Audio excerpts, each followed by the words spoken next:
First narratives, storytelling, oral tradition, parables has been around since the first time somebody made a mistake, learned their lesson, and wanted others to know. They wanted others to know so that mistake didn't keep happening, so that maybe nobody else would feel that kind of hurt, so that maybe nobody else would feel that kind of sadness, or maybe just to share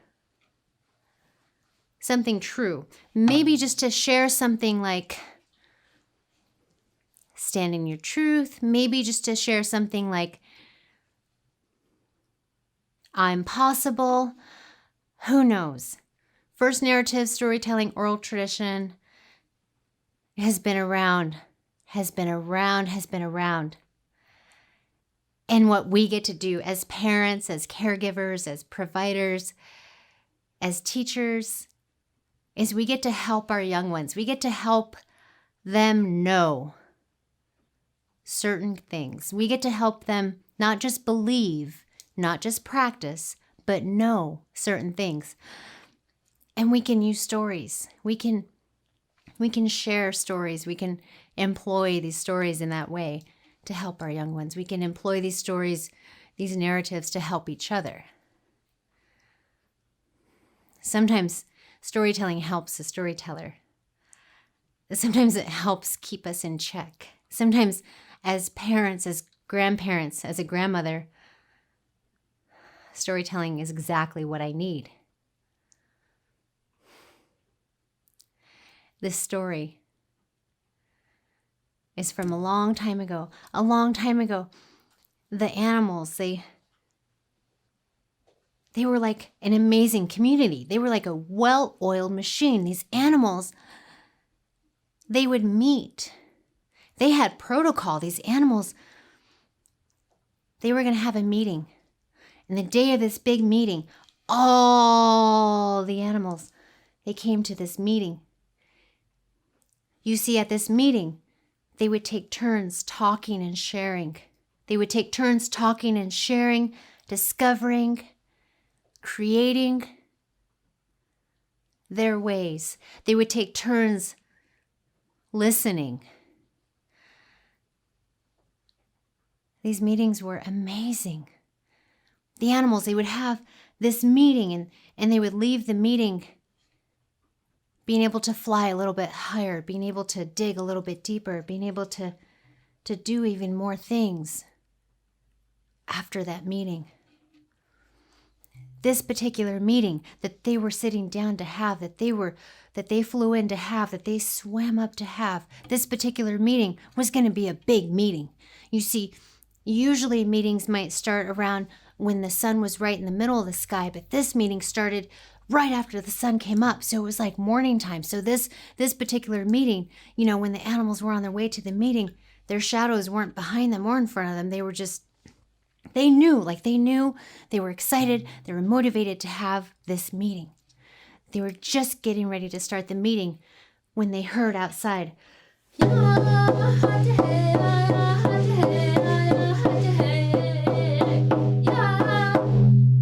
and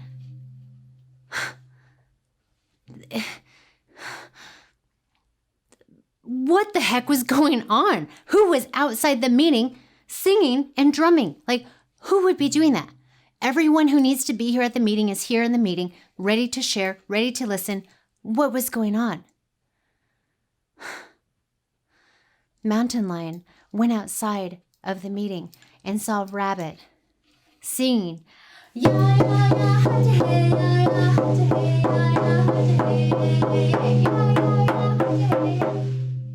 Mountain Lion looked at Rabbit,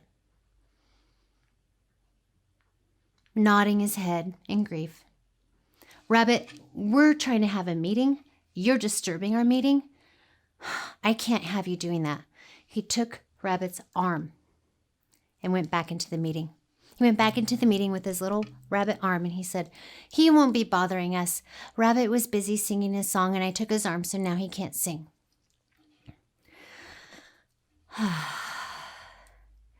They were just getting ready to start the meeting again when outside they heard,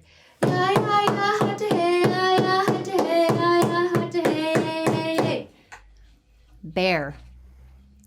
Bear was so frustrated inside the meeting. He was getting ready to speak when, what is Rabbit doing?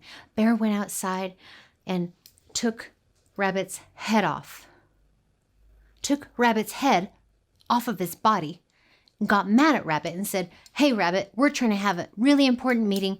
Everybody that's here needs to be here. We need to listen. We need to talk. The sun just came up. We usually don't meet this early. I'm tired. I need to speak. I need to listen." "Enough, Rabbit." He goes back into the meeting with Rabbit's head, puts it down, and says, "Okay, let's get on with our meeting. Let's get on with it." They're just getting ready to start the meeting when outside they heard,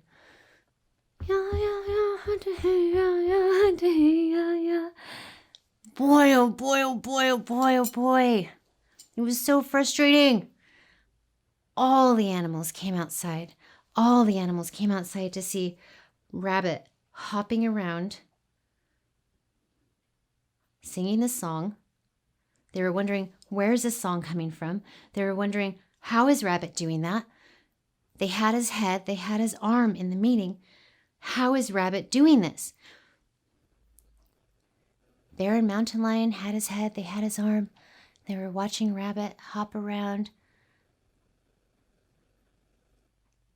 Eagle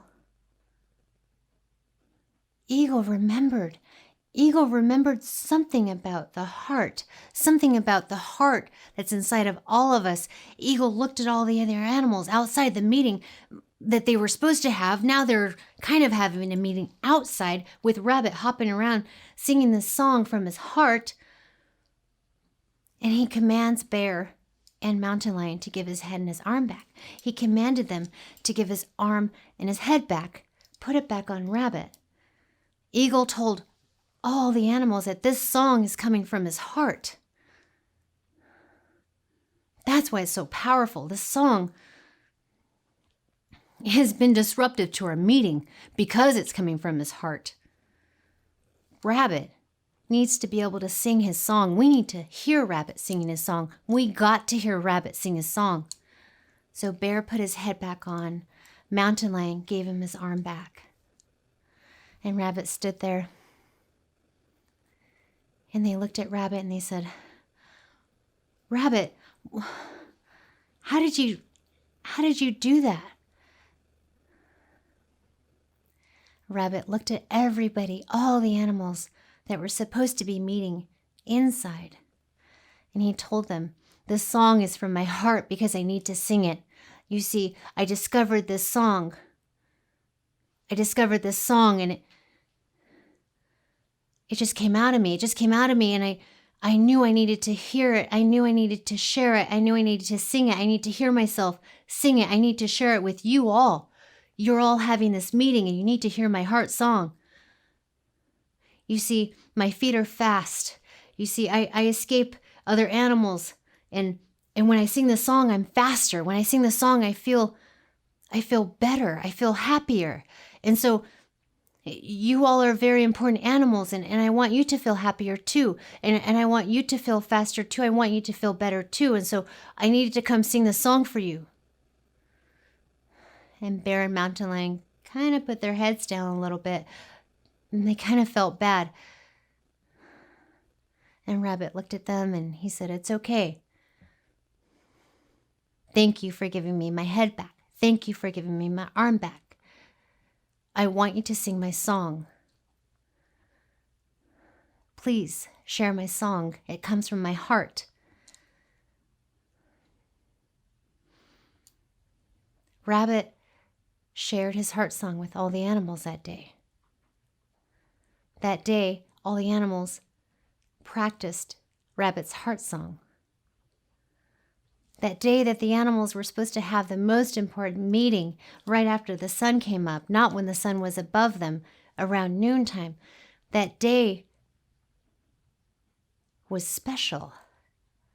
That day, all the animals were reminded of Rabbit's heart. They were all reminded that no matter what happens, no one can take your song from you. No one can take what's in your heart. They can take your arms. They can take your head. So parents, grandparents, care providers, teachers, let's encourage our young ones to share what's in their heart.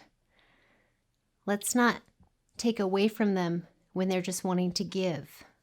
Our young ones, that's all they want to do. They just want to be of service.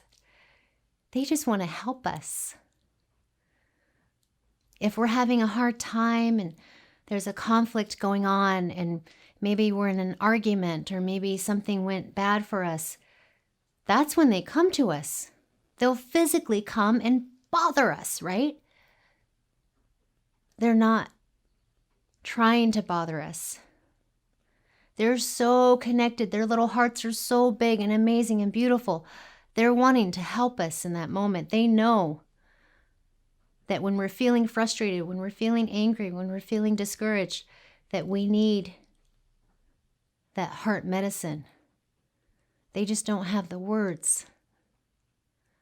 But their little songs, they have that heart. That little heart has that song.